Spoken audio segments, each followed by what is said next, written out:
Hi guys and welcome back. So today I'm going to be showing you how to make this mini egg cake. Let's begin. To get started on this cake, you'll want to go ahead and grab yourself a mixing bowl and place in all of your dry ingredients. Then you can add in your wet ingredients and mix on a speed until they are well combined. You're just looking for them to be very well combined, nothing more, nothing less, but you don't want to over mix the mixture.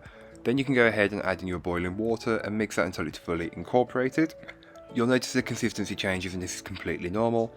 Then you can divide the cake batter between your 3 cake tins and bake it off in the oven. All of this information will be in the blog post, which will be linked down below, so don't forget to check it out if you're interested.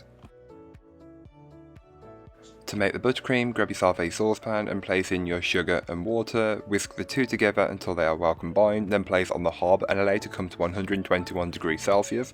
While you're doing that, you can then go ahead and grab a mixing bowl and place in your egg yolks and your whole egg and whisk until they are lighter and paler in colour and consistency, so they should be about 3-4 times the volume of what they was at the start. As you can tell, after a few minutes of mixing, you get to this consistency, which is what you're looking for. Then you can go ahead and pour the liquid mix into the egg, and this will help to cook the egg so it's safe to eat. Whisk that on a high speed until you can touch the bottom of the bowl with the back of your hand. Once you can then go ahead and add in your butter, a chunk at a time. Allow that to incorporate before adding the next piece, and it may look sloppy, but continue to add the butter, it will soon firm up and thicken like this.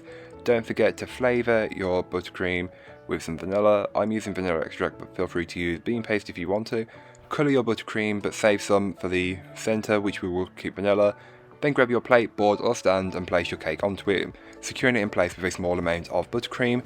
Top your first layer of cake with the buttercream, which is just plain vanilla, and then sandwich the cakes together. Repeat the process. You don't need to do a crumb coat, as we'll be finishing this cake with the coloured buttercream.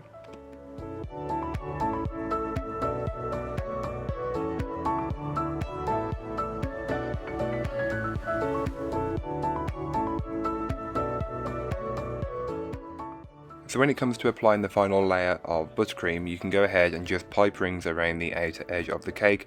I like to do it so it's around one cake and then the buttercream thick, so roughly around 3 times around the cake, but it really depends on how heavy you pipe in the first place. Like as you can tell on the top one, I've got about 2, but otherwise it's fine.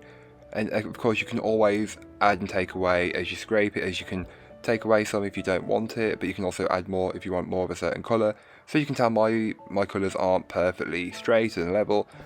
Don't worry, that's not what I'm looking for, because who's got time for perfection? If you have them, fine, but this is a quick Easter cake that we're taking our time with.